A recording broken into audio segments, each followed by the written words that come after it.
Muito bem, bom dia, boa tarde, boa noite. Eu nunca sei o horário que você está assistindo essa aula, mas é claro, né? Se você estiver aqui ao vivo com a gente, muito melhor, né? Já faz o que tem que fazer na hora certa, fica mais organizadinho. Mas se você está assistindo depois, não fique intimidado, tire suas dúvidas, tire todas as suas dúvidas, não deixe para depois. Bom, a nossa aula de hoje, pessoal, nós vamos fazer uma revisão sobre história contemporânea. Essa história contemporânea, a gente vai abordar mais aspectos do século XIX. E começando aí a nossa aula, vamos fazer algumas questões. Essa primeira questão, ela fala do filme Matrix, né? E assim, o filme Matrix é apenas introdutório, né? Ah, o professor mandou eu ir lá assistir Netflix porque eu tenho que assistir o filme Matrix porque cai no vestibular. Não, não vem de sacanagem. O filme, você vai perceber, ele é apenas, né, uma introdução ao tema. Tá, mas e se eu não soubesse o filme Matrix? Acontece que essa questão, em 2005, todo mundo sabia do filme Matrix, que foi lançado em 1999, direto do túnel do tempo. E aí diz o seguinte, o enunciado, no filme Matrix, dos irmãos Andy e Larry Wachowski, a vida humana não passa de uma ilusão, pois os seres humanos vivem ligados às máquinas como baterias de um amplo sistema de controle tecnológico. Poxa, professor, obrigado, questão do vestibular, me deu um spoiler do filme que eu não tinha assistido ainda. Esse filme suscitou inúmeras reflexões e debates de natureza filosófica e religiosa, mas um aspecto que merece ser destacado é o político, pois é um filme que apresenta uma visão pessimista, anti-utópica do futuro humano, ou, né, se preferir, distópica do futuro humano, uma distopia. Aqui é importante ressaltar com vocês, né, o conceito de utopia. Utopia está no nosso imaginário, ou seja, é o que a gente pretende. A imagem está cortada, fica cortada mesmo eu mudando o layout ou fixando a tela. Ué, para mim aparece normal. Que estranho. Deixa eu ver aqui o que eu posso fazer.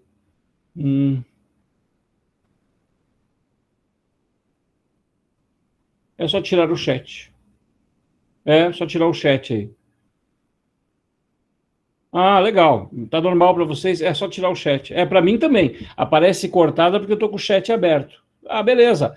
Valeu aí. Obrigado, pessoal. Valeu. Aí, tranquilo então? Resolvido? Beleza. Giovana já avisou ali, o Gabriel. Beleza, Gabriel? Ficou show? Então tá bom. Mesmo assim fica cortada. Ué, estranho. Bem esquisito.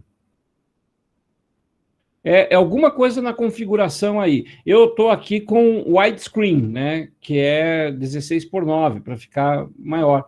Enfim, alguma treta aí, alguma coisa do layout ali embaixo e tal. Dá uma mexidinha. Vai nos três pontinhos, né? Vai lá nos três pontinhos e veja layout e vai testando lá, que uma hora fica de boa. Beleza? Dá uma olhadinha aí. Bom, vamos lá. Eu continuo aqui com o meu chat aberto, mas ele diminui, fica proporcional. Entendi. Beleza. Fixar a tela e fechar o chat. Beleza, então é isso. Vamos lá, então. Retomando aqui. A ideia de utopia. A ideia de utopia não é algo falso, né? Não é a mesma coisa que uma ficção. Claro que tanto uma utopia, que é um sonho, uma vontade de algo que aconteça, e utopia nós manjamos muito bem, né? Porque nós temos um imaginário, nós temos uma utopia. O sonho de entrar na universidade, um sonho, né, de chegar lá e tal, isso é uma utopia para nós, mas isso quer dizer que é falso? Não, é um projeto de futuro, é uma utopia. E agora, e se der tudo errado, né? E se o mundo no futuro for todo errado, se for tudo, daí uma distopia. Então, as utopias, elas têm uma conexão com a realidade. A ficção também, mas a ficção, eu crio algo a partir da minha realidade, mas eu não quero que essa ficção torne-se real. A autora lá, a Rowling, quando escreveu o Harry Potter, ela queria, né, que o mundo fosse assim. Não, aquilo não é uma utopia, é uma ficção, tá? É uma ficção? É uma ficção? É uma ficção, sim, seu Potterhead. Ou seja, se trata, né, de algo que tem conexão com o real, claro, você vai ver lá alguns personagens, tem uma realidade, né, que ela se inspirou, mas ela não está projetando que aquele vai ser o futuro. Então, a utopia é diferente porque ela é uma projeção de futuro, beleza? No enunciado aí diz assim: contudo, muito antes dos filmes de ficção científica, as esperanças e os desejos de uma sociedade ideal já inspiravam pensadores e escritores que deixaram em suas obras modelos de transformação social. Então, a utopia, ela foi muitas vezes escrita até por cientistas que projetavam um futuro, do que seria esse futuro. Bom, sobre a imaginação utópica, imaginário, utopia, e seus fundamentos, é correto afirmar.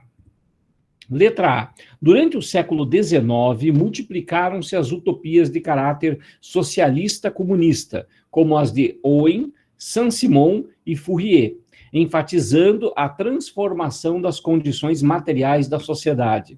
A afirmativa, ela fala dos socialistas utópicos, eles são anteriores a Marx, são anteriores a Engels, e eles estavam ali dizendo, olha, nós temos que ter um mundo mais igualitário. Veja que esses autores estão vivenciando acontecimentos dos impactos da Revolução Industrial na Inglaterra, na França. Então, eles estão falando de um mundo igualitário num contexto em que começa a aumentar a desigualdade entre as pessoas. E tanto eles quanto o próprio Karl Marx, depois, eles vão desenvolver as suas ideias, o seu imaginário, a partir da realidade material, ou seja, a partir da economia. Letra A já está perfeita, já é a resposta, você já pode aí considerar a letra A como verdadeira. Letra B. As obras caracterizadas como utópicas são assim chamadas devido à sua natureza ficcional, sem nenhuma relação com a realidade. Gente, tanto a ficção, que é criada para ser ficção mesmo, quanto a utopia, elas são feitas a partir de elementos reais, né? Ela não é o real, mas ela é feita a partir de uma conexão com o real. Esses dias eu estava assistindo um documentário sobre Star Trek, e achei fenomenal a série Star Trek lá dos anos 60. Por quê? Porque na Star Trek você tinha, né, o comandante, que era branco, você tinha o Sr. Spock, que era de outra raça, daí tinha a Tenente Uhura, né, que é negra, tinha um oriental também dentro da tripulação. E qual que era a ideia? Era mostrar num seriado diversos povos diferentes, né, dentro ali da Star Trek, dentro da nave. Então, é interessante que ali apresentava na Enterprise aquilo que os autores queriam para a sociedade. Uma sociedade não segregada, uma sociedade não sectária, que era a sociedade americana antes da lei da igualdade civil, que tinha, né, a segregação na legislação. Um outro exemplo, como a ficção ela tem conexão com o real, é o desenho do Snoopy, que nos anos 60 colocaria a turma do Snoopy, tinha lá um personagem da turma do Snoopy que era negro, e era Natal, era o especial de Natal, mas o personagem estava à mesma mesa, mas do outro lado da mesa. Por quê? As autoridades já chiaram um monte e ele está no mesmo episódio. Está na mesma mesa de Natal. Mas aí o Schultz conseguiu fazer passar que eles estariam na mesma mesa, mas ele se comprometeu a desenhar o menino negro do outro lado da mesa de Natal. Então, essas coisas, né, você vê como a ficção, ela tem sim elementos com o real, né, essa coisa de nenhuma ligação com o real, isso não existe, né, sempre tem uma conexão. Portanto, letra B, afirmativa falsa. C, a República, obra utópica, né, escrita por Platão, previa um mundo controlado pelos sacerdotes. Afirmação falsa. O Platão ele entendia que existiam 3 tipos de pessoas. Aqueles que eram os cabeças, né, que eram os filósofos, e que deveriam ser os reis, portanto, aí a letra C já está falsa. Havia os que são movidos pelo apetite, né, pelos os comerciantes, né, que seria o ventre, a vontade de empreender, de ganhar dinheiro, e havia aquelas pessoas movidas pelo coração, corajosos, coração, que eram os guerreiros, né? Colocavam, inclusive, a própria vida em risco em nome de uma ideia. Então, ele entendia que desses três grupos, quem deveria governar seriam os filósofos, porque teriam, portanto, né, decisões mais racionais. Era uma obra utópica também, né? Você pode até discordar do Platão. Eu também acho uma bobagem esse negócio de ter os mais inteligentes no governo, a menos que o mais inteligente aceite aquilo que o professor do Platão falou, né? Só sei que nada sei, por isso vou pesquisar, vou atrás. Daí sim, né? Se for assim, ao modelo Sócrates até vai, mas o modelo do sabichão que vai decidir pelos outros, né? Muito obrigado. Então, a ideia aí, portanto, né, da letra C, ela está falsa no item sacerdotes, tinha que estar reis filósofos. Letra D, em seu livro A Utopia, o humanista inglês Thomas More, ao defender a propriedade privada e o enriquecimento, tinha como modelo ideal a seguir a sociedade inglesa de sua época. Bom, modelo ideal a seguir a sociedade de sua época. Aí é que está. Quando você tem um ideal, você está numa sociedade, você quer algo diferente. Você não vai usar o teu próprio modelo. Toda utopia, ela visa uma ruptura, algo diferente do que já se está. E outra coisa, o Thomas More, ele abordava muito as diferenças religiosas e a liberdade individual de você professar a fé que você quiser. Então, a compreensão, né, de riqueza aí na obra do Thomas More não é isso. Inclusive, o Thomas More, ele foi executado por ordem do rei Henrique VIII, porque o Thomas More discordou do Henrique VIII, e aquela coisa, aquela história, né, de, o rei Henrique VIII, ele quer estabelecer, né, um governo, portanto, anglicano, né, que ele manda na religião. Thomas More foi crítico em relação a isso. E um detalhe que chama a atenção, né, do Thomas More é que ele foi executado por conta de defender o livre pensamento. Tanto que um outro precursor das reformas religiosas, um cara chamado Erasmo de Roterdã, escreveu um livro chamado O Elogio da Loucura. O Elogio da Loucura é escrito, né, com uma dedicatória para o Thomas More, que havia sido, né, executado. E no comecinho do livro do Erasmo de Roterdã, ele fala, né, do Thomas More e a vontade da moria, né, a vontade da utopia, do sonho, né, de ousar algo diferente. Portanto, a letra D é falsa. Quem quiser assistir um filme antigo pra cacete, mas bom pra caramba também, sobre o Thomas More, procura lá o filme O Homem que Não Vendeu Sua Alma, bem interessante. Letra D, portanto, falsa, porque não é nem enriquecimento e nem o modelo da sociedade que já está, eu quero um modelo novo. Letra E, vocês devem ter assistido, né, um desenho, uma animação chamado Vida de Inseto, aqui no Brasil. Lembra que na Vida de Inseto eles também tinham uma utopia, né? A utopia dele era a insetópia, né? A utopia dos insetos. Letra E. O livro 1984, de George Orwell, é uma utopia socialista inspirada na Revolução Russa e na admiração do autor pelo sistema político soviético. Falso por quê?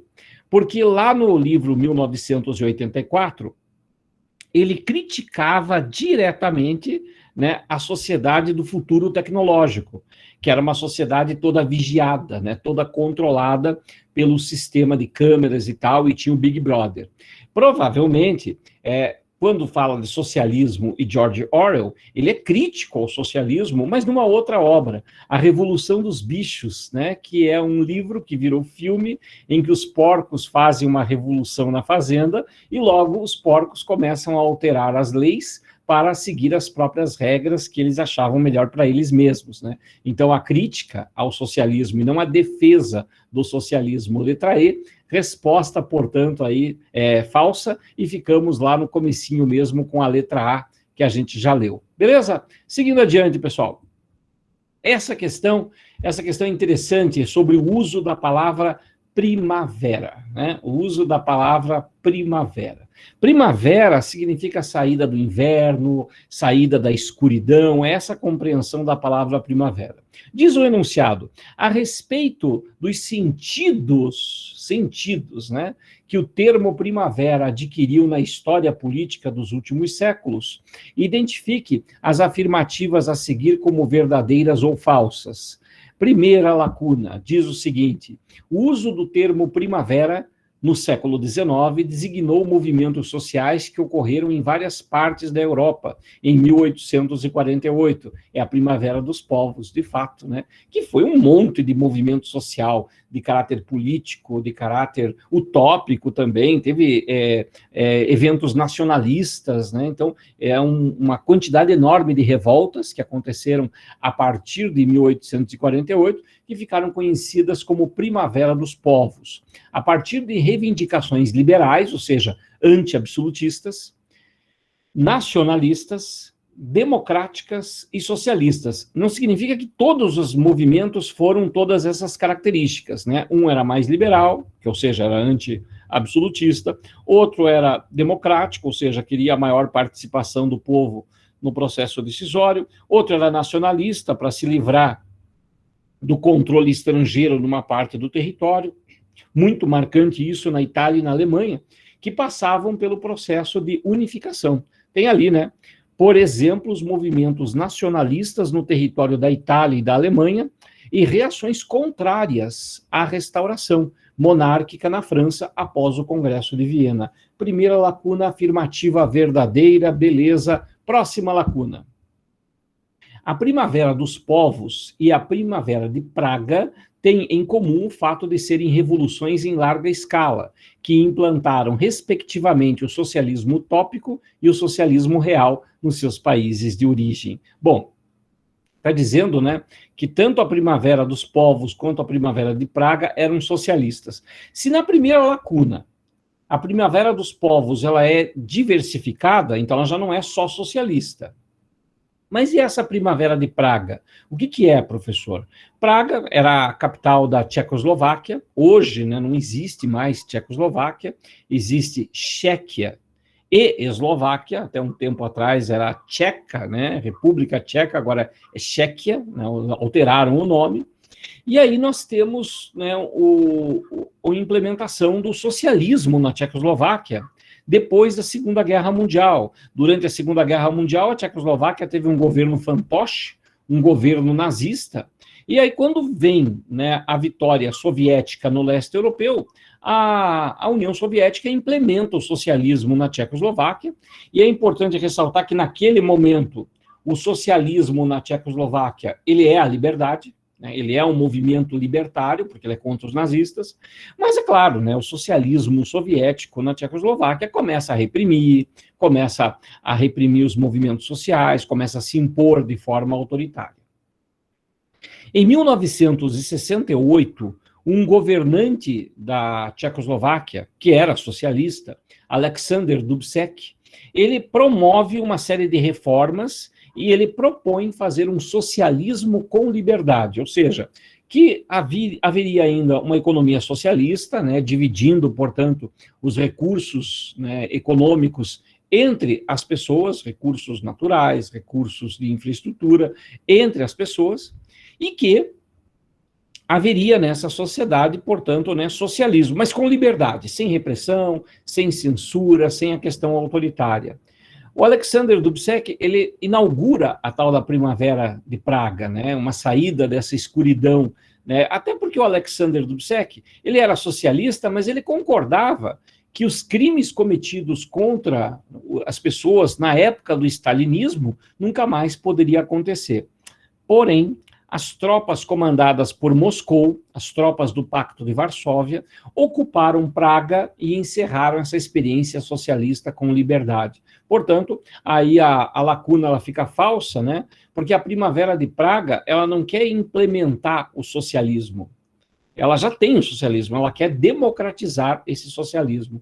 Portanto, a lacuna aí falsa. Próxima lacuna. A Primavera de Praga ocorreu em 1968, na Tchecoslováquia, com o intuito de tirar o país da influência soviética, o que confere ao termo primavera um sentido de luta democrática e de renovação política. Afirmativa verdadeira. Beleza? Próxima lacuna, a Primavera Árabe. Muita gente lembra, né, da expressão primavera por causa da Primavera Árabe. Tem se desenvolvido essa questão, como ela caiu já há algum tempo, na época ainda estava acontecendo, tem se desenvolvido desde dezembro de 2010, com o início na Tunísia e difusão pelo Oriente Médio e por alguns países árabes da África, aquela parte norte do continente africano, adquirindo o sentido de luta democrática civil, conduzido por jovens e lideranças não necessariamente religiosos, mas com a meta de destituir regimes ditatoriais. O movimento da Primavera Árabe começa na Tunísia, né, é um vendedor de legumes e frutas e também estudante, que tem seu carrinho apreendido e ele então vai lá e se autoemula, né, ele se incendeia na frente do prédio do governo. Esse é o estopim para uma revolta social que culminou com a derrubada do ditador da Tunísia e acaba se espalhando pelo norte da África e para outras regiões. Apesar do termo primavera ter esse sentido liberdade e tal, analisando o saldo final da Primavera Árabe, a Tunísia praticamente é o único país que tem hoje, né, uma espécie de regularidade democrática. Em muitos outros, os ditadores caíram, mas foram substituídos por outros grupos ditatoriais ou até mesmo por grupos radicais, ligados ao Daesh, conhecidos como o autoproclamado Estado Islâmico. Então, houve, né, piora em alguns quadros. Um dos exemplos mais gritantes foi o que aconteceu na Síria. Na Síria, a família Assad, né, que já governava há um tempo, o Bashar al-Assad, que é o atual governante, ele tem dentro do território um grupo, né, do Estado Islâmico que promove uma guerra civil, e tanto russos quanto americanos se envolveram. Só que os russos, eles pretendiam manter o Bashar al-Assad no poder, o que de fato se confirmou, e ele venceu o Daesh, o Estado Islâmico, na Síria. E do outro, os Estados Unidos, na época ainda, né, os Estados Unidos governados por um grupo democrata que tinham como proposta, né, retirar o Bashar al-Assad do poder.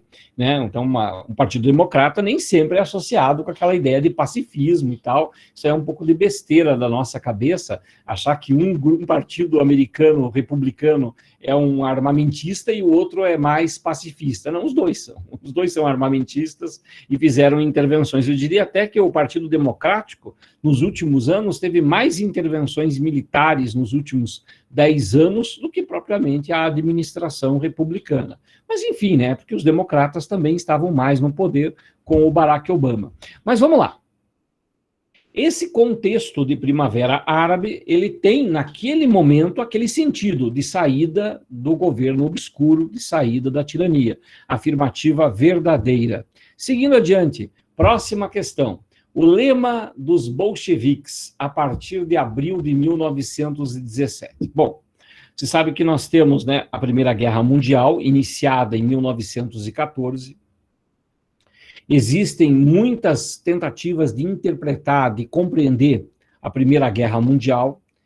A Primeira Guerra Mundial, ela é, de certa forma, né, uma falência econômica generalizada, porque, embora a gente sempre se lembre da crise de 1929, o capitalismo já tinha apresentado crises anteriores. E um autor chamado Karl Polanyi, um autor húngaro, escreveu um livro chamado A Grande Transformação. Esse livro já caiu no Enem, ainda não apareceu, pelo menos não em História na Federal, nem em Sociologia, nem em Filosofia. Tem até que dar uma olhadinha em Geografia se o Karl Polanyi já não apareceu lá nas provas de Geografia. Mas, enfim. Aí o Karl Polanyi escreveu A Grande Transformação. Sabe como que o Karl Polanyi explicou a Primeira Guerra Mundial, a crise de 29? Ele explicou assim: foi a tentativa de criar-se uma economia liberal no mundo. Só que o projeto de uma economia liberal, de livre concorrência, é uma falácia. É uma ideologia. Ideologia naquele sentido, né? Discurso simplório e limitado. Por quê? Porque a economia, ela está dentro da sociedade. E se algo que está dentro da sociedade prejudica a própria sociedade, a sociedade se livra daquela coisa. E foi o que aconteceu com a economia liberal. As tentativas de se implementar um liberalismo na Europa, criando uma economia de mercado, onde terra, trabalho e dinheiro viram mercadorias, ou seja, dinheiro faz dinheiro, terra só vale enquanto mercadoria para que vai servir para produzir alguma coisa. Gente, a Terra não é só a mercadoria, é onde a gente vive. O planeta não é uma mercadoria. Se fosse uma mercadoria, eu poderia vender e ficar sem o planeta, mas não, eu preciso dele. Mas se eu tenho uma compreensão que os recursos naturais são fatores de produção, são apenas mercadorias, daqui a pouco eu estou considerando também que tudo é mercadoria, até as pessoas que moram em torno de uma barragem. Tanto que, no caso da Samarco e dos crimes que ocorreram em Mariana e Brumadinho, ali se pensou que pessoas são mercadorias. Por quê? Eu tenho um sistema de barragem que é mais seguro, só que é mais caro. E eu tenho um sistema de barragem que é menos seguro, mas é mais barato. Eu escolho o mais barato, que é o tipo de barragem a montante que fizeram ali. E aí, quando estourou tudo aquilo afetou tantas pessoas e tal, aí você coloca na planilha, né? Poxa, vou ter que indenizar todas essas famílias. Pois é, o custo de indenização de tudo que já foi pago para recuperar, para tentar, né, preservar o que deu e para tentar indenizar as perdas, não chega nem perto do lucro que a Samarco tem todos os meses ali. Então, tudo que já foi pago é uma ninharia perto do que já foi lucrado ali. Então, se eu começar a enxergar tudo como mercadoria, poxa, vai ser um absurdo, porque eu vou começar a economizar em todos os fatores de produção que eu posso, colocando em risco a própria vida. Então, nesse aspecto, né, quando a gente fala, né, do século XIX, ele transforma trabalho, capital e terra em mercadorias. E é isso que vai provocar uma série de contestações à ordem capitalista. A Primeira Guerra Mundial foi a tentativa dos governos de tentar sobreviver num ambiente de competição econômica. Agora, quando você analisa as pessoas submetidas ao controle dos nobres na terra, submetida à ordem que o Estado deu, vai lá, vai guerrear, e ainda passando por dificuldades, porque se você vai para a guerra, você deixa de produzir na tua própria terra, na tua própria família. Então, a situação que foi o início da história do século XX é uma situação de colapso. E é justamente nesse ambiente que as ideias socialistas, marxistas, elas vão se fortalecer. Essa questão, ela fala justamente sobre 3 aspectos, né, que tem ali paz, pão e terra, que tem a ver com uma luta pela forma de se livrar de um sistema capitalista opressor. E aí nasce, né, as teses de abril da Revolução Russa. Lendo junto com vocês o enunciado, diz o seguinte: o lema dos bolcheviques, a partir de abril de 1917, era paz, pão e terra. Conhecido também como teses de abril. Assinale a alternativa que identifica e justifica corretamente qual, entre as palavras do lema, tem correspondência direta com os acontecimentos da Primeira Guerra Mundial. Óbvio, né? Paz. Senhor, mas é tão fácil assim? Sim, é fácil. Fácil para você que está acostumado a estudar. É a paz, beleza? Então, olhando as alternativas, letra A palavra é paz, pois reivindicava que a Rússia conduzisse o Tratado de Versalhes. Falso. Não é isso. Não é para a Rússia conduzir o Tratado de Versalhes, que é o tratado que encerra a Primeira Guerra Mundial. Não é isso. A ideia é que a Rússia ela fizesse, portanto, né, o Tratado de Versalhes, ou melhor, que a Rússia fizesse um acordo com a Alemanha para se retirar da Primeira Guerra Mundial. Portanto, não era para dividir o que ganhou. A Rússia devia abandonar imediatamente a guerra, pagar as indenizações e cair fora. E é o que aconteceu, né? Quando os bolcheviques tomam o poder na Rússia, em outubro de 1917, as teses aí elas são de abril, então em outubro eles chegam ao poder, o que vão fazer? Fazer a paz com a Alemanha, tanto que são entregues territórios para os alemães, a Letônia, a Estônia e a Lituânia, que mais tarde, como a Alemanha perdeu a Primeira Guerra Mundial, esses territórios ficaram independentes, são as chamadas repúblicas bálticas. Portanto, a letra A é falsa por causa do final da frase, que está falando ali de tratado, não, era para sair imediatamente da guerra. B, a palavra é terra. Não, terra é reforma agrária. C, a palavra é terra, pois reivindicava que a Rússia anexasse territórios para a constituição da União Soviética. Na verdade, os bolcheviques estavam dizendo, olha, essa guerra é uma guerra burguesa, não tem nada que a gente possa ganhar, aliás, só temos a perder. Então, era para abandonar a guerra de logo. Letra D, a palavra é paz, sim, pois reivindicava que a Rússia se retirasse imediatamente da guerra para livrar sua população do sofrimento e iniciar uma ordem socialista. Afirmativa verdadeira, resposta para essa questão. Próxima questão. A gente vai para uma outra parte da história contemporânea, que é o século XX. Para tanto, a gente vai fazer aí o nosso, troca de slides, daqui a pouco a gente já vai aí ter os próximos slides. Já volto aí, é só troca, não é para ir tomar água, não. A gente vai ter um intervalo mais adiante. Aguenta aí.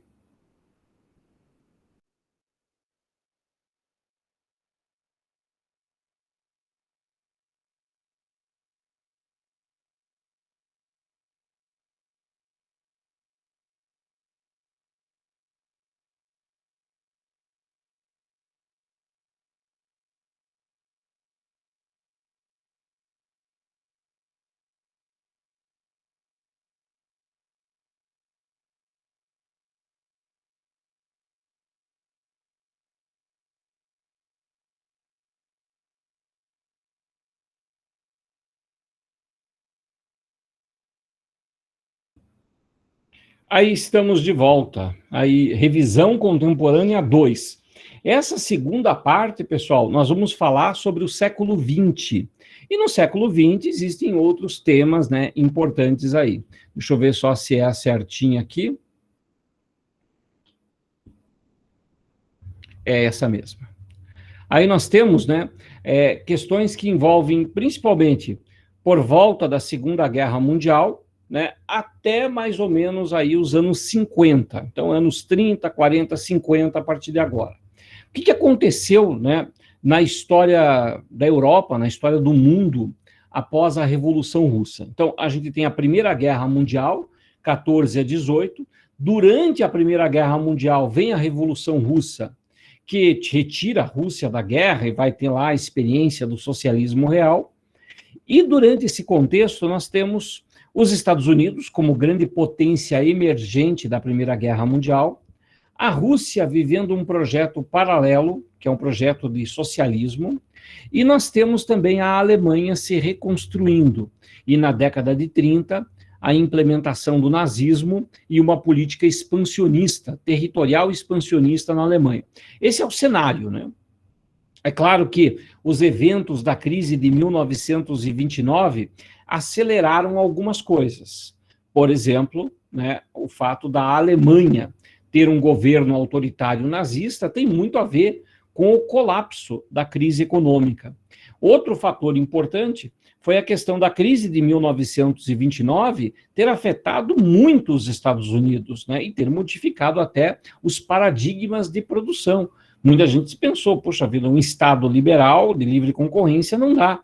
As pessoas começam a produzir em larga escala, não tem para quem vender, desemprego generalizado, o Estado precisa criar algumas formas de proteção ao trabalhador, que era justamente aquilo que o socialismo dizia que tinha que ter, Alguns instrumentos de proteção para o trabalhador, para protegê-los do contexto de crise econômica. E assim a gente tem, durante os anos 30, nos Estados Unidos, a implementação das ideias keynesianas, de John Maynard Keynes. Essas ideias keynesianas, é o New Deal, do governo Franklin Delano Roosevelt, que vai criar sistema de previdência, 13º salário, vai criar férias remuneradas, ou seja, todo um estado de bem-estar social, welfare state. Vamos dar uma olhadinha nas questões que aparecem aqui nessa segunda parte da nossa revisão. Vamos que vamos. Essa caiu em 2018, diz assim: quanto aos campos de batalha, os nomes de ilhas, melanésias e assentamentos nos desertos norte-africanos, da Birmânia e nas Filipinas tornaram-se tão conhecidos dos leitores de jornais e rádio-ouvintes quanto os nomes de batalhas do Ártico e do Cáucaso, da Normandia, em Stalingrado e em Kursk. Ou seja, está dizendo que depois da Segunda Guerra Mundial, aquele império colonial que era da Inglaterra, que era da França, que eram territórios desconhecidos, eram territórios que ninguém sabia direito para onde que ia. O que é aquilo, né? Onde que fica isso, né?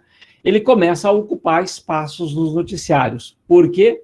Por causa do processo, né, de emancipação dessas colônias e das batalhas que ocorreram lá. Então você vai ver na Índia tropas indianas que combateram a favor da Inglaterra contra os alemães.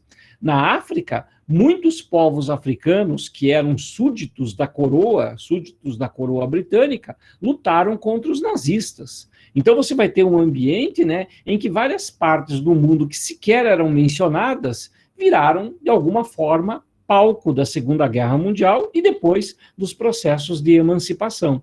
Então, diz ali a conclusão, a Segunda Guerra Mundial foi uma aula de geografia. Por quê? Porque a Segunda Guerra Mundial foi mundial de verdade.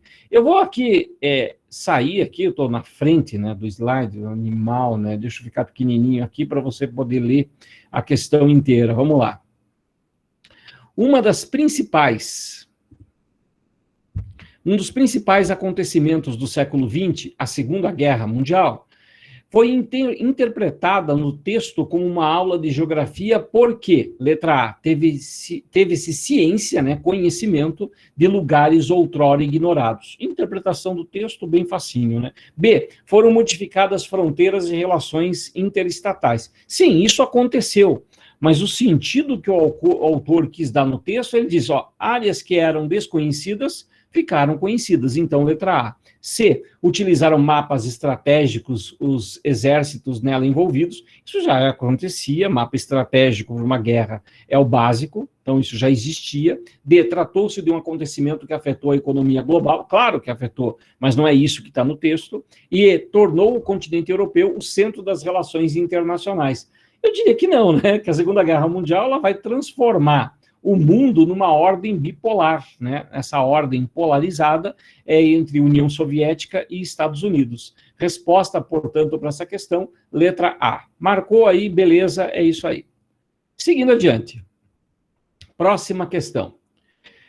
Essa caiu em 2017. Observe aí o cartaz, não, melhor, o cartaz, que aparece aqui do lado, lá, o cartaz, que tem lá, né, um japonês, né, dá para ver a bandeira do Japão, né, no chapéu dele, no boné dele, e tem, assim, uma compreensão monstruosa do japonês, né, e tem ali uma frase, toda frase direta e ideológica, né, este é o inimigo. O oriental é o inimigo, e a moça ali, né, fugindo e tal, rola até um lance assim meio King Kong nessa história.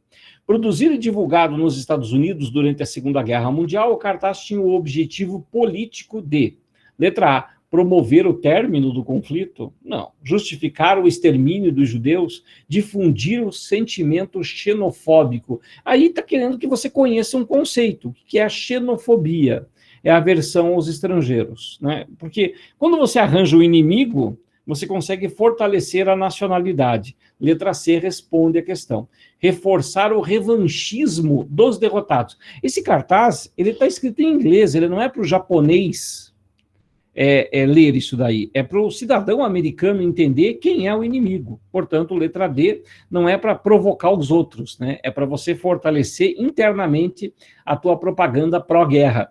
Veja que essa coisa de propaganda, né, de ideologia, ela funcionou muito bem enquanto havia uma espécie de monopólio das comunicações, né? Então você tinha a TV, os jornais, rádio, que eram coisas relativamente fáceis de controlar, porque você controla os donos de rádio, controla o dono da emissora, controla, né, o dono de jornal, e você garante que a informação que vai ser veiculada é a informação que você quer, que te interessa para você manter o teu poder. Por isso, esse mundo que a gente vive é um mundo muito louco. Porque todos nós somos produtores de conteúdo. Todos nós estamos produzindo conteúdo e a gente produz esse conteúdo e não está, digamos assim, sob uma censura direta do governo. A gente pode veicular isso, inclusive, né, de ponta a ponta, né, pelo WhatsApp, tanto que isso vai tanto para fake news quanto vai para esclarecimentos. Por isso, a única coisa que a gente tem a dizer, né, sobre esse fluxo enorme de informações que nós temos à nossa disposição, tomar cuidado com fontes não citadas, informações muito simplórias, o doutor não sei da onde que disse que usar chinelo havaiana cura Covid, essa coisa arada toda, a gente tem que tomar muito cuidado, porque exige da gente muito mais pesquisa para se esclarecer. Diferentemente de muitos, né, que não tinham outras fontes de pesquisa, nós temos tudo à nossa disposição para desconstruir essas fake news, desconstruir essas informações simplórias. Portanto, o objetivo, né, era garantir uma informação básica para os próprios cidadãos. Letra E, enfraquecer o nacionalismo exacerbado. O nacionalismo exacerbado, exagerado, é justamente o que eles queriam fazer para fortalecê-lo. Portanto, letra E, incorreta também, marcou C, resposta para essa questão. Próxima questão. A próxima questão diz assim: a participação da África na Segunda Guerra Mundial deve ser apreciada sob a ótica da escolha entre vários demônios. O seu engajamento não foi um processo de colaboração com o imperialismo, mas uma luta contra uma forma de hegemonia ainda mais perigosa. Ou seja, dentro daquela lógica meio racional do tipo, eu vou para lutar a favor da Inglaterra na Segunda Guerra Mundial. Tá, cara, mas você é do Zimbábue. Você é dominado pelos ingleses. Por que você vai lutar a favor dos ingleses? Bom, tem vários fatores que ajudam a explicar por que um país colônia vai lutar a favor de sua própria metrópole. Ligações econômicas, geralmente as elites coloniais daquele território são mais vinculadas à metrópole, então eles são os governantes, eles acabam direcionando as coisas. Mas mesmo que não fosse para o cidadão comum escolher entre o nazismo e a potência colonizadora, o nazismo era algo bem pior. Por quê? Porque ser colônia é ruim, mas ser dominado pelos nazistas é algo muito pior. Até porque nem considerava, né, aqueles povos como parte da raça humana. Então era uma coisa de inferioridade. Por isso, né, a luta entre dois demônios que é sugerida aí. Bom, entendemos aí o texto, vamos então à análise, à interpretação das afirmativas.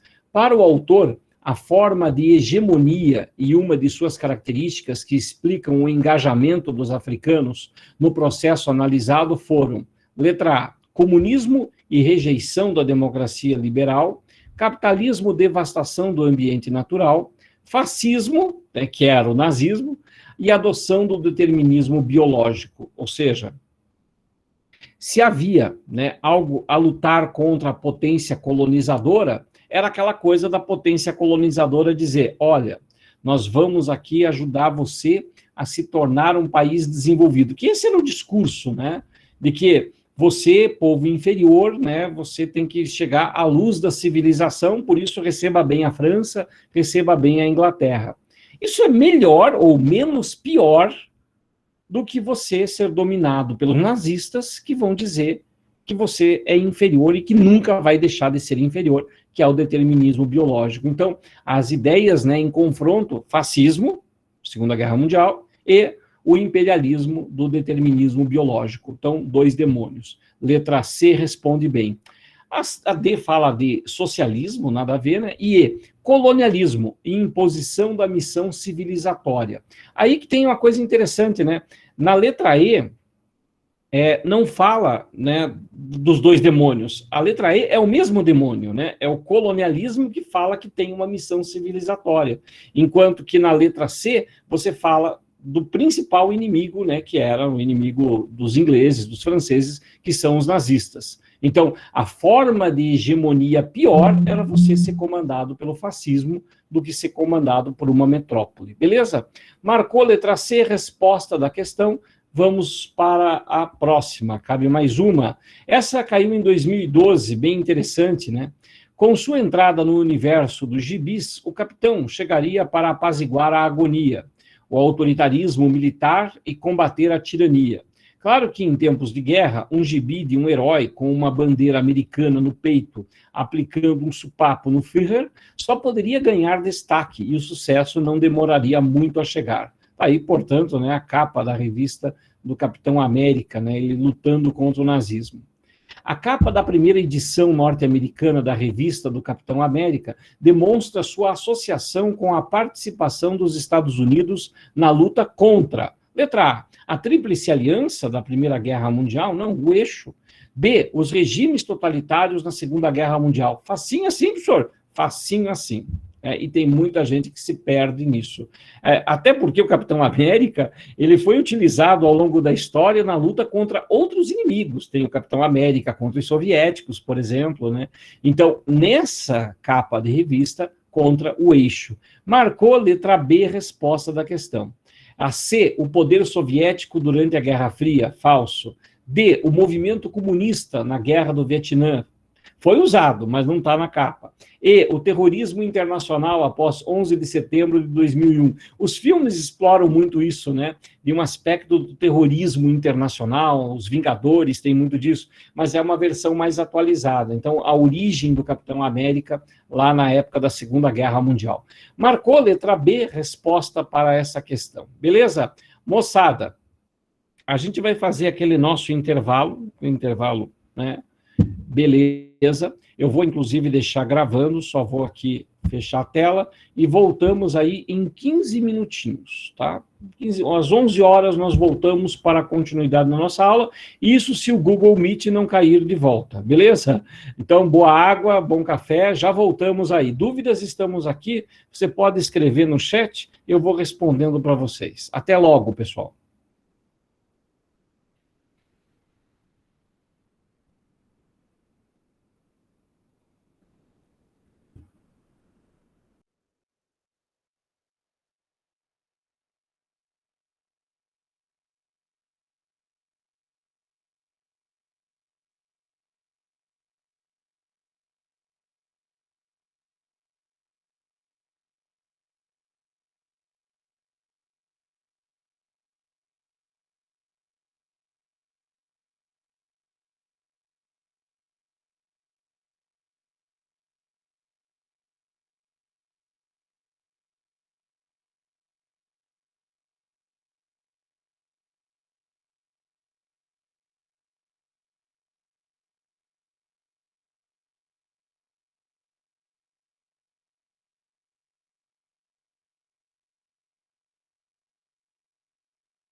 Olá, pessoal, vamos voltando aí para a nossa revisão com questões do Enem.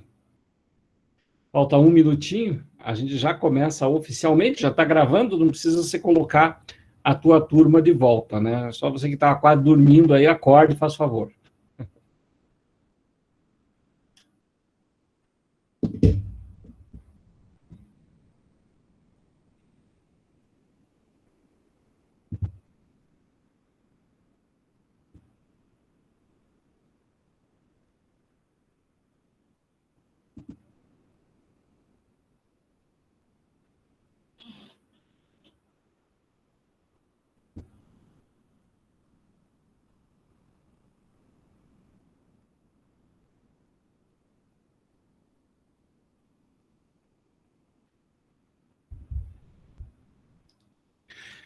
Muito bem, revisão sobre século XX, idade contemporânea, mas agora o mundo pós-Segunda Guerra Mundial. E uma coisa que vai aparecer bastante nas questões do Enem no pós-Segunda Guerra Mundial é a questão da segregação racial nos Estados Unidos, é a questão de gênero e outros temas relacionados.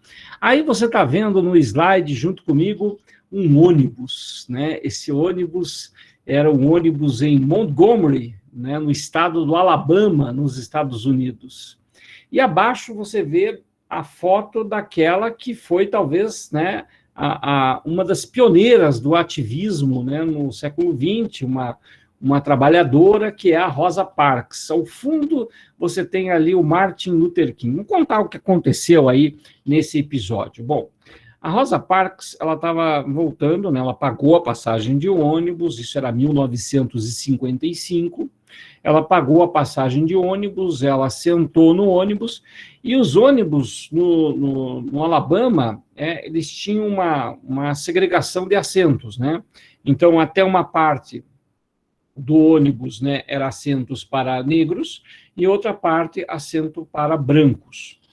E aí ela foi lá e sentou, né, naquilo que era destinado aos negros, certo? Só que quando o ônibus fez uma parada, né, e foi enchendo de gente dentro do ônibus, e muitos brancos estavam em pé, o que o motorista fez? Ele alterou no botão qual era a fileira de bancos para negros. E assim o lugar onde ela estava, que era para negro, originalmente virou um lugar para branco. E ela sentou para o canto da janela e falou, daqui eu não vou sair.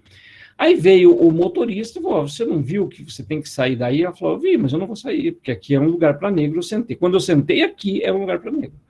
E aí começou aquela situação, o cara chamou a polícia, veio o policial, né? Falou, mas a senhora não sabe? Ela perguntou, por que você fica mexendo com a gente? Ela falou, por que você quer mexer comigo? Deixa aqui. Aí o policial, essa é a lei. E ela foi condenada à prisão. Ela foi condenada à prisão, mas no dia seguinte, ou 2 dias depois, alguns, né, ativistas dos movimentos sociais, inclusive o presidente Nixon, pagaram a fiança dela. Então, daí ela sai da prisão. Mas aquilo ali é o estopim de um boicote que durou mais de 380 dias. Né? Houve um boicote aos ônibus de Montgomery. As pessoas começaram a parar de usar os ônibus brancos, né? Mas principalmente negros, que iam a pé. Por isso, esse ônibus ele ganhou, digamos assim, uma importância, né, muito grande, né, nos movimentos sociais. Esse ônibus relaciona-se ao ato... Deixa eu me diminuir aqui diante de vocês. Professor, você está se diminuindo. Estou. Rapidinho aqui, só para não ficar na frente do texto para vocês.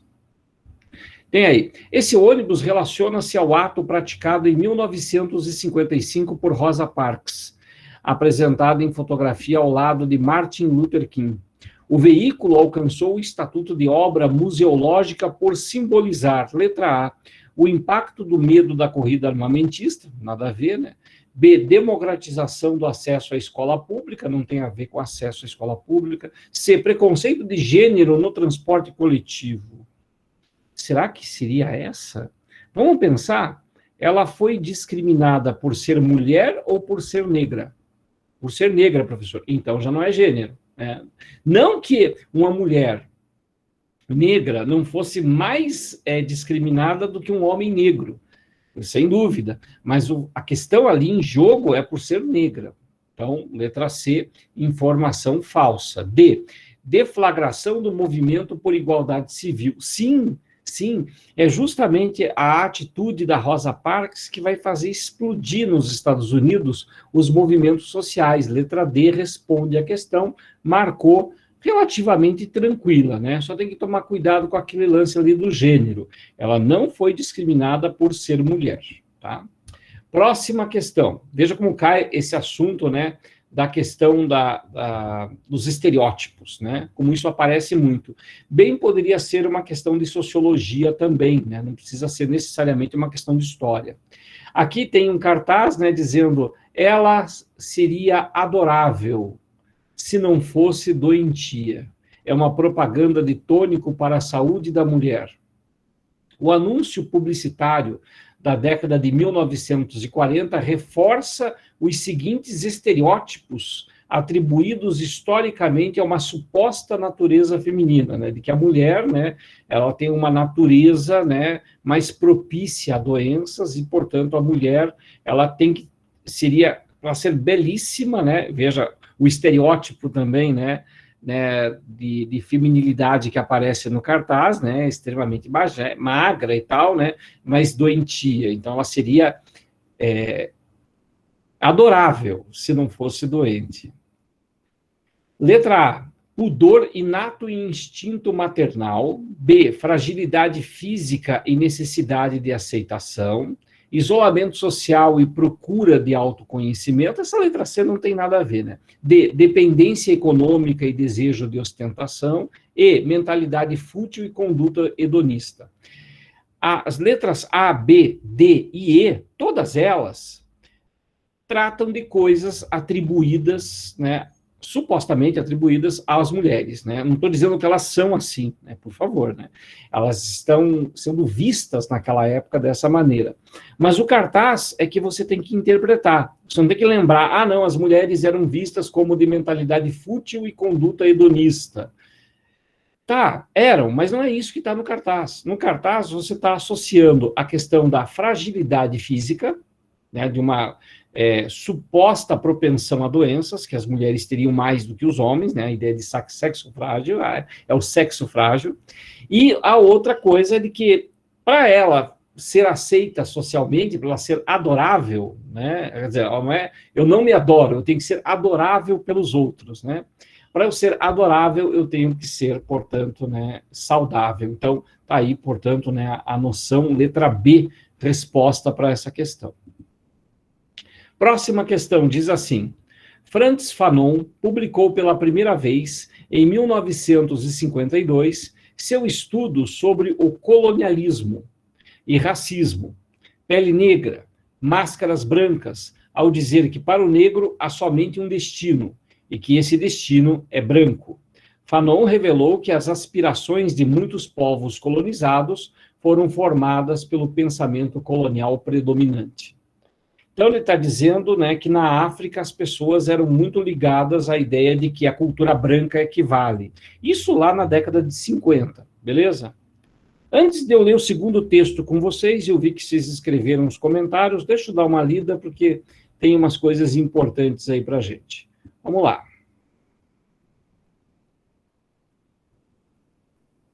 O Gabriel pergunta, né, se essa questão da segregação tinha nos bondinhos.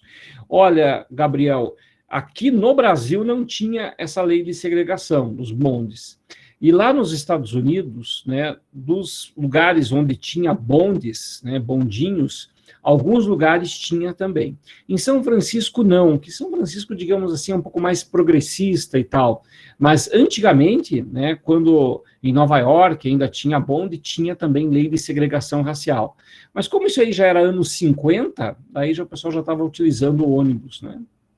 E o Gabriel falando, né, a mulher utópica, né? Ou seja, né, muitas mulheres enxergam, né, essa visão estereotipada de a mulher perfeita, né? Então elas não estão satisfeitas com o corpo, e aí elas se submetem, né, muitas vezes a riscos de saúde. E por que não dizer muitos homens também, né? Tive um colega de ensino médio Ele, inclusive, tornou-se oficial da Polícia Militar, né, ele se formou na academia e tal. Eu sei que ele já era tenente, né, quando uma coisa que ele fazia desde o ensino médio, né, a conta chegou.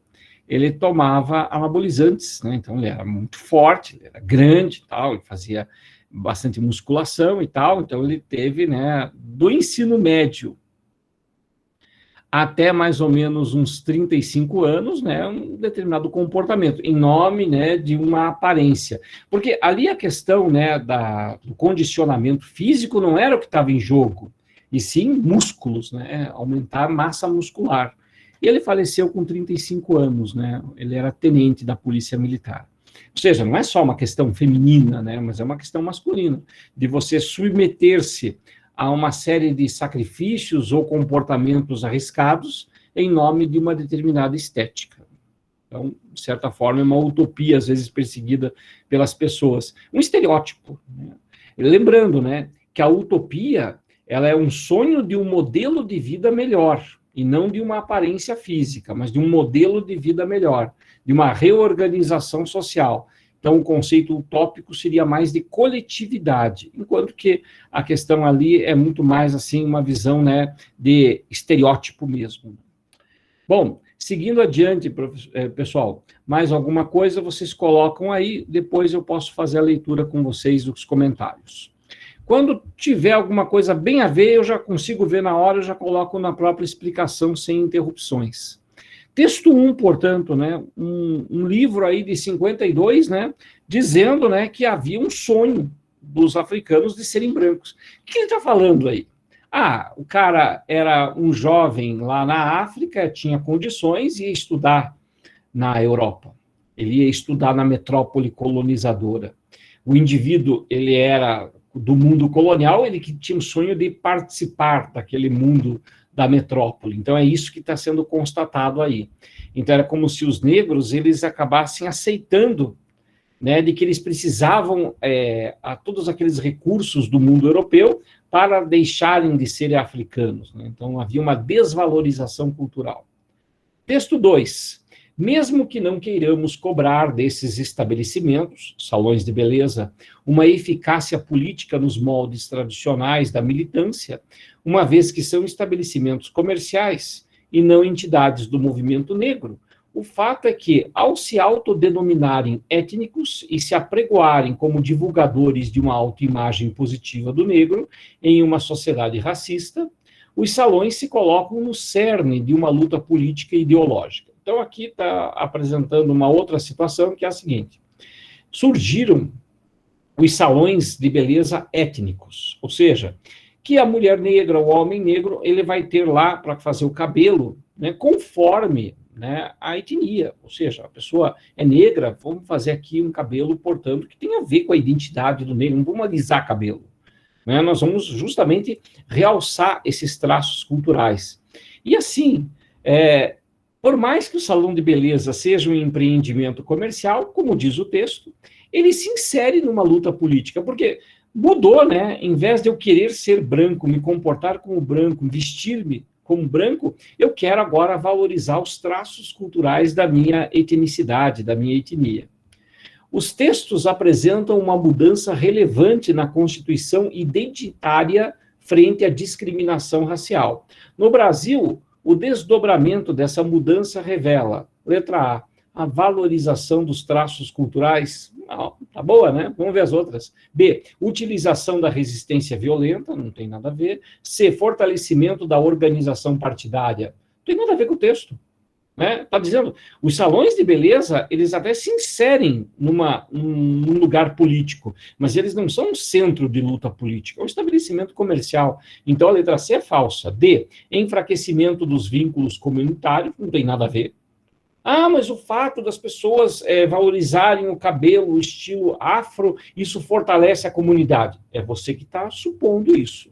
Isso não está no texto. É você que está criando isso, né? Não tem como você afirmar isso a partir do texto. Continuando. E, aceitação de estruturas de submissão social. Aceitação não, né? Justamente de questionamento, né? Por que eu tenho que alisar o meu cabelo se não é da minha identidade étnica? Então, letra A, valorização, né, dos traços culturais, resposta para essa questão. Próxima questão. O regime do apartheid, adotado de 1948 a 1994 na África do Sul, fundamentava-se em ações estatais de segregacionismo racial.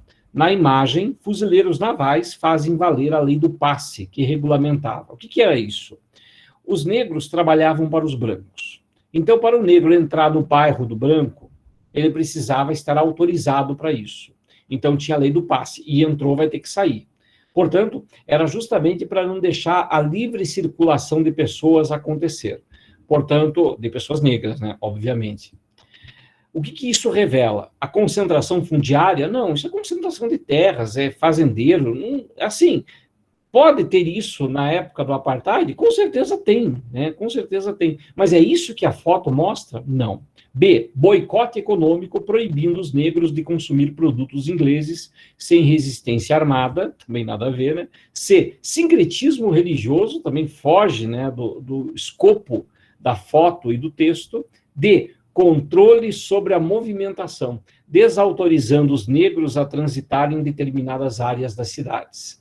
É assim, tanto desautorizando como autorizando. Né? Você pode ir para lá, você pode, ou seja, se você for autorizado a entrar num bairro e está em outro, vai dar ruim. Vai dar ruim porque as autoridades falam, onde você está indo? Então, por que você está agora em outro lugar? Portanto, letra D, a resposta para essa questão. E, exclusão do mercado de trabalho, negando à população negra o acesso aos bens de consumo. Também não é esse o escopo do texto, né? Portanto, afirmativa, letra D, resposta para essa questão. Próxima questão. Essa próxima questão, ela trata daquilo que a gente fala, né, sobre o Clube Renascença, né? Muita gente fala até, é uma espécie de racismo invertido, né? Ou seja, que os negros também são racistas. Aqui eu gostaria de citar com vocês algumas coisas importantes, né? Porque as relações de sociabilidade, elas não envolvem apenas, né, a cor da pele, existem outros fatores que me fazem eu me aproximar de algumas pessoas.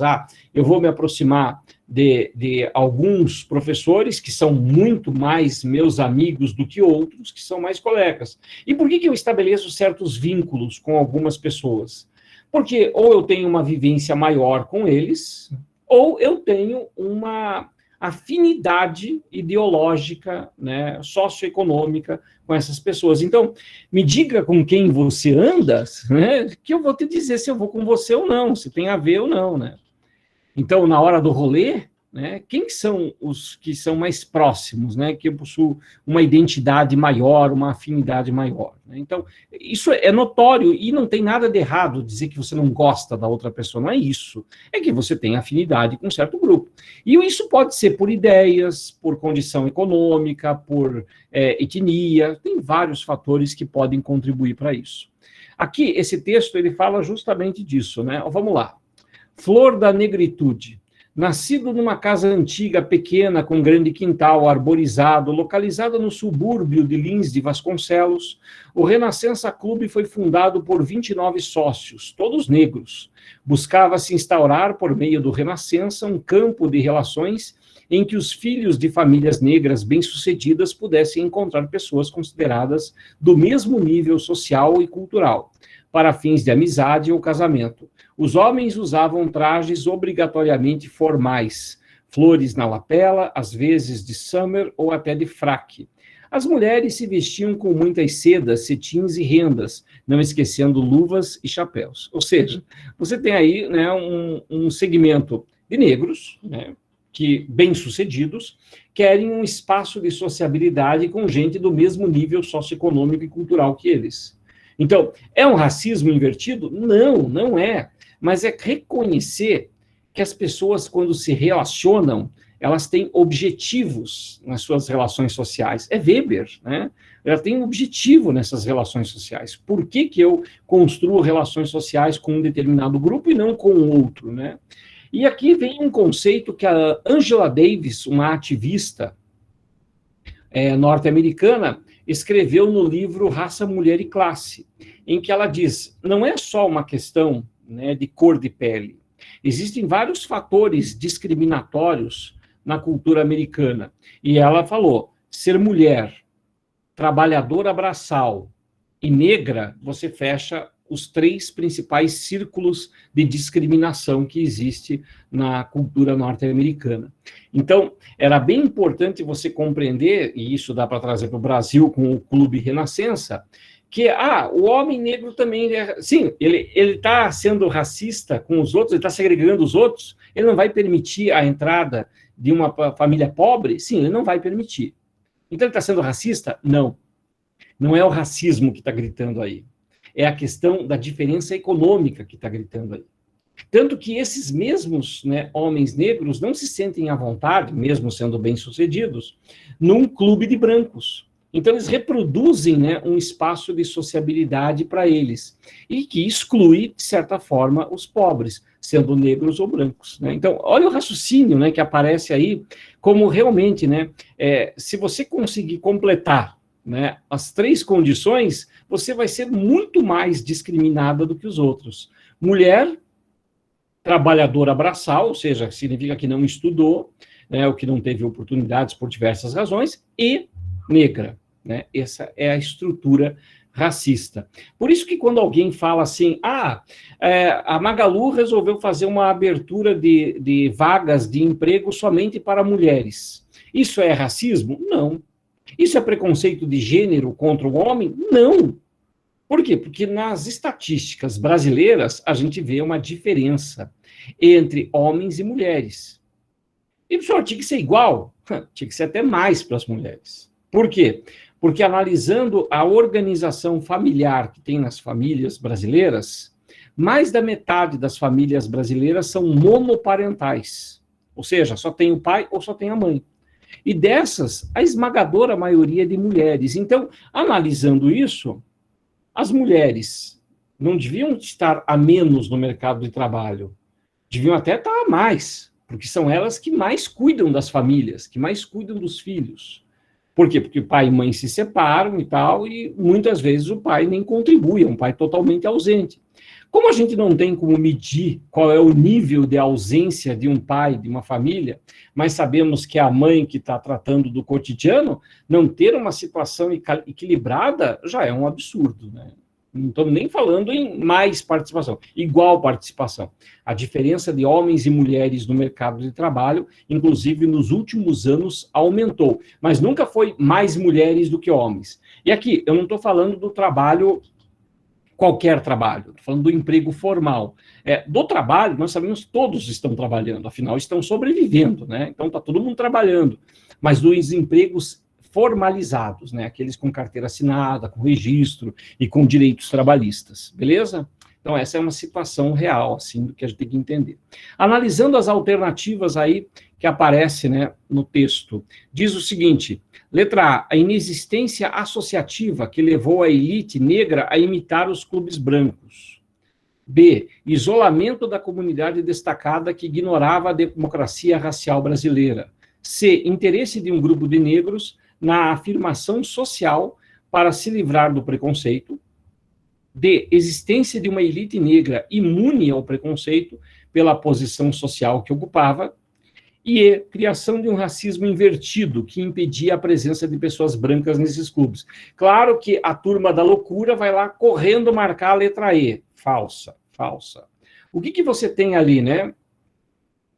Você tem um grupo de negros que, percebendo, poxa, a maior parte dos negros são pobres, né? Tem um baixo nível cultural. Então, a gente vai se proteger entre a gente para a gente se autoafirmar. Então, a resposta, letra C, um clube, né, de gente mais bem-sucedida somente para os negros. Era justamente para não ter a presença dos negros pobres nesses espaços, né? E para você poder se afirmar, né? Lá nos Estados Unidos isso aconteceu também. Marcou a resposta, portanto, letra C, resposta dessa questão. Próxima questão. Ninguém nasce mulher. Opa, sobrou espaço aqui, deixa eu crescer um pouquinho. Aí, vamos lá, voltando. Ninguém nasce mulher, torna-se mulher. Nenhum destino biológico, psíquico, econômico define a forma que a fêmea humana assume no seio da sociedade. É o conjunto da civilização que elabora esse produto intermediário entre o macho e o castrado, que qualificam o feminino.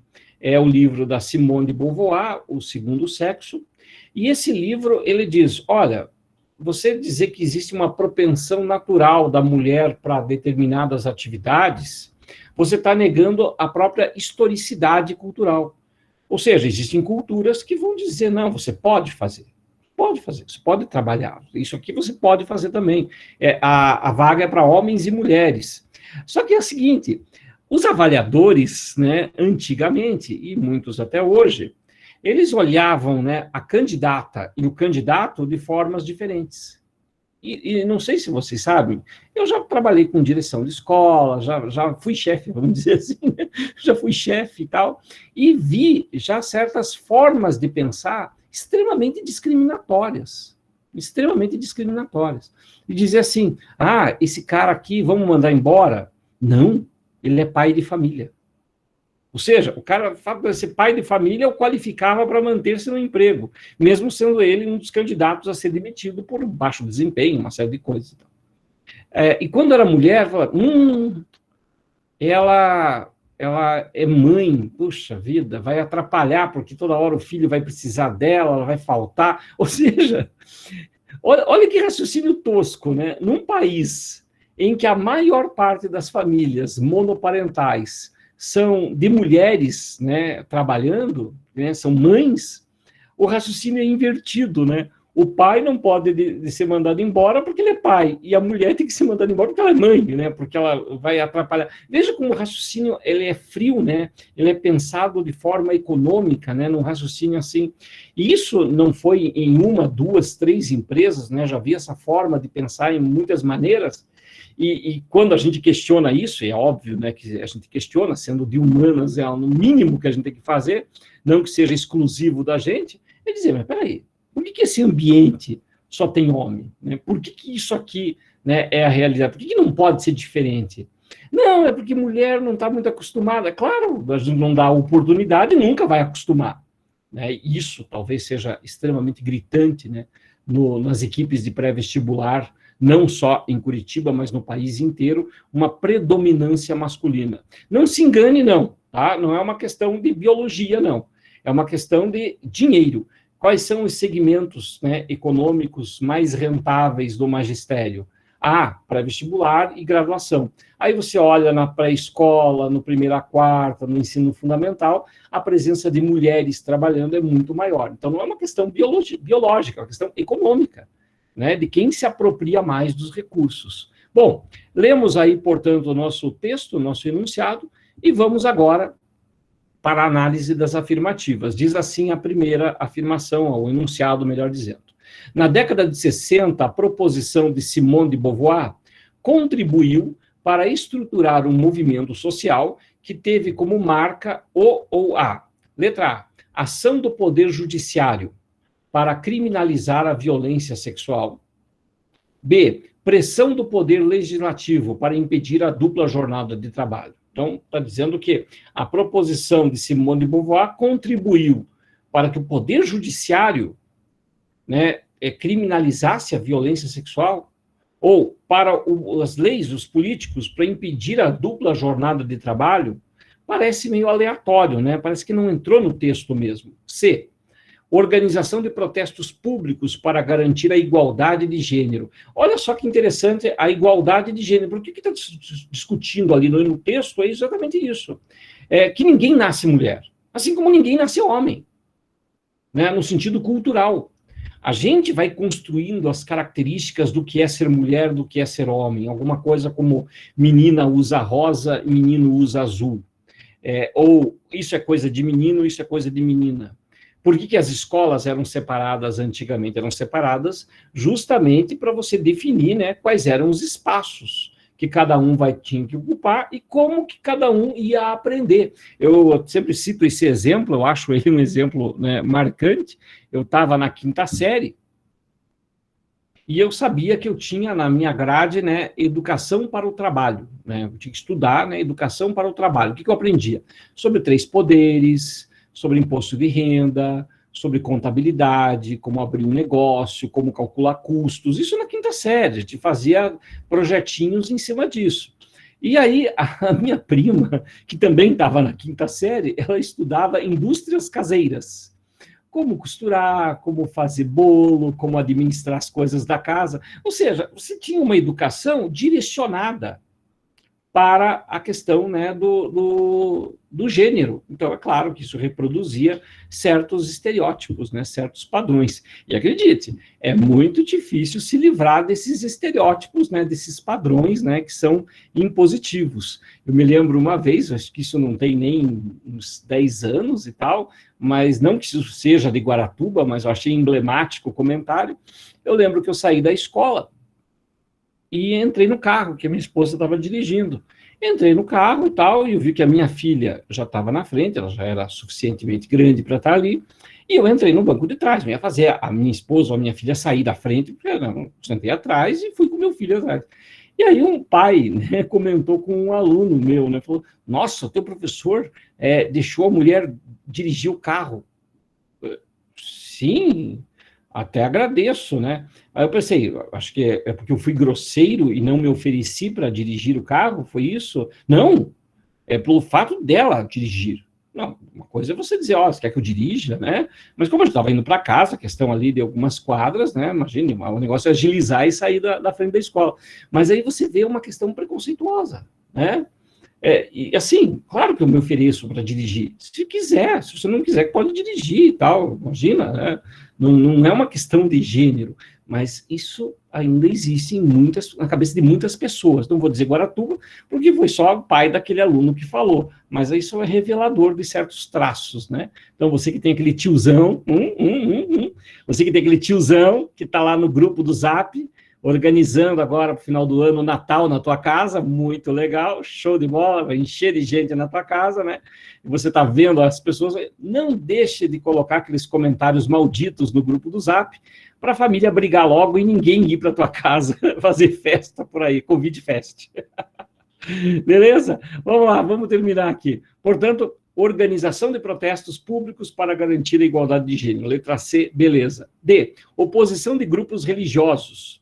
Não tem nada com religião ali, né? Não tem. Para impedir os casamentos homoafetivos. Não, ela nem abordou a questão da homoafetividade. E estabelecimento de políticas governamentais para promover ações afirmativas. Nos anos 60 não tem política afirmativa para mulher, para negro, não tem. O que tem nos anos 60 é protestos pela igualdade. A gente vai ter algumas políticas afirmativas para a questão racial mais recentemente, e no Brasil, se alguém tentar uma política afirmativa de vamos favorecer as mulheres no mercado de trabalho, cara, dá uma briga, né, no país inteiro, que nem aconteceu na época do recrutamento lá de trabalhadoras pela Magalu. O pessoal fica louco da vida, né? Como assim? É um preconceito invertido, essas bobagens aí. Letra C, anos 60, né? Resposta para essa questão. Vamos para uma que vai ser a última. Em 1961, o presidente de Gaulle apelou com êxito aos recrutas franceses contra o golpe militar dos seus comandados, porque os soldados podiam ouvi-lo em rádios portáteis. Na década de 70, os discursos do Ayatollah Khomeini, líder exilado da futura revolução iraniana, eram gravados em fita magnética, fita cassete, e prontamente levados para o Irã, copiados e difundidos. O que o Hobsbawm está escrevendo aí? Que os veículos de mídia são essenciais para você pensar uma revolução. Você pensar uma revolução, você pensar uma transformação, uma mobilização social, era essencial você ter acesso à mídia. Se a gente não tem acesso tão fácil à mídia do rádio, nem tão fácil à mídia da televisão, muito menos dos jornais, hoje, no entanto, a gente tem a internet. Um podcast, uma live, essas coisas, elas têm enorme capilaridade. Inclusive, vai chegar em breve, né, e eu já estou pensando, né, no futuro estratégico, vai chegar em breve aqui no Brasil com muita força. Já tem, né? O pessoal fazendo muita live, né? Muita live. Isso ainda não é alguma coisa assim tão, né, comum, mas logo, logo vai ser uma loucura, né? O cara vai fazer o vídeo, o vídeo dele foi editado, foi gravado com calma. Não. O pessoal vai querer assim que nem nós estamos fazendo agora. Eu estou agora dando aula para vocês, interagindo com vocês agora, e essa parada aqui atrás, né, tá rolando junto, eu que estou apertando o botão, isso tudo simultâneo. Então, eu lembro que muita gente, vamos fazer a aula gravada, daí a gente vai editar. As pessoas não vão querer aulas editadas, elas querem aulas ao vivo, né? Que o professor está ali atendendo a pergunta, falando, e vai ser para um monte de coisa. Celebridades, né? Então, hoje da internet, muito famosas, elas só vão ser famosas se elas continuar com a fama, se fizerem lives. Bom, pensando isso, né? E olhando esse texto, dá para perceber por que da importância, né, dos meios de mídia, de comunicação, que são portáteis, que são levados com as pessoas. Analisando aí, né, esses exemplos. Os exemplos mencionados no texto evidenciam o uso dos meios de comunicação identificado na letra A, manifestação da vontade popular, manipulação, né, da vontade popular, promoção da mobilização política, insubordinação das tropas militares, implantação de governos autoritários e valorização dos socialmente desfavorecidos. Então, vamos lá. A letra E, né, nada a ver, porque ali a ideia é dizer assim, o Ayatollah Khomeini conseguiu adeptos utilizando fita magnética, fita cassete. O De Gaulle impediu um golpe de Estado, né, falando diretamente aos soldados. Então, está dizendo, é a manipulação da vontade popular? Não. Não é para você manipular, é para você promover a mobilização. Gente, eu estou sofrendo um golpe de Estado, soldados, me protejam. Gente, vamos tomar o poder lá no Irã e acabar com esse governo do Shah Reza Pahlavi, disse o Ayatollah Khomeini. Então, letra B, promoção da mobilização política. E é fato, né? Se você parar para pensar, hoje as grandes manifestações que acontecem nas vias públicas, elas são feitas, né, pela internet. Então, eu vou lá, organizo o evento, todo mundo se mobiliza e vai todo mundo, né, naquele dia lá na praça e tal. Tem os sindicatos, tem as escolas, tem, mas as pessoas se mobilizam muito pela internet. Então, a resposta, né, letra B, para essa questão. Beleza? Bom, assim, a gente chegou ao final desta apresentação, que seria aí uma parte, né, da história contemporânea. Tem mais assuntos? Tem sim, né? Tem mais uma apresentação e tal. Mas como não vai dar tempo da gente fazer ela inteira, né, aqui nesse curto espaço de tempo final, veja só o que eu vou fazer para vocês. Eu vou gravar as últimas questões, né, vou disponibilizar para vocês na plataforma também, para que vocês tenham todas as revisões completas, né? Inclusive, nenhuma turma eu consegui fazer as 4 revisões. Então, o que eu fiz? Com vocês eu gravei a 1, a 2 e a 3, na outra eu gravei a 3 e a 4, e aí todo mundo vai ter a resolução de todos os exercícios, né? Quanto mais, melhor. Beleza? A todos vocês, um grande abraço, né? Uma ótima semana de estudo, se dediquem bastante. Dúvidas? Já sabe o que fazer. Entre em contato lá pelo WhatsApp, a gente fica à disposição para vocês. Não importa se é Natal, não importa se é Ano Novo, né? Então, vamos continuar estudando e se preparando. Também gostaria de fazer aqui um alerta a todos. Sei que muitos de vocês não estarão comigo em janeiro, né? Em janeiro vai ser uma equipe da Acesso Emiliano, da tarde e noite, que vai assumir Acesso Emiliano tarde, a equipe da tarde de lá. E lá eu ensino filosofia, sociologia e história. Então, se você vai fazer o nosso curso em janeiro, né? Saiba que a gente vai se encontrar. Professor, eu não vou fazer o meu curso, não vai dar e tal, mas eu preciso tirar uma dúvida. Cara, o WhatsApp está à disposição para sempre, tá? Tem o número? É para sempre. Vocês vão sempre poder utilizar. Então, não tem essa de estou fazendo o cursinho em janeiro, pintou uma duvidazinha aqui, puxa, professor, podia me ajudar? Puxa, mas eu não estou matriculado. Nem invente moda. Peça ajuda, entre em contato e assim, a gente se ajuda aí nessa caminhada, beleza? Bom, um grande abraço a todos, um Feliz Natal, um ótimo ano novo para todos. Vai ser fácil ter um melhor ano novo do que esse, né? Do que esse ano, vai ser bem fácil, né? Então vamos aí torcer, né, que tudo dê certo. Um grande abraço, gente. Até!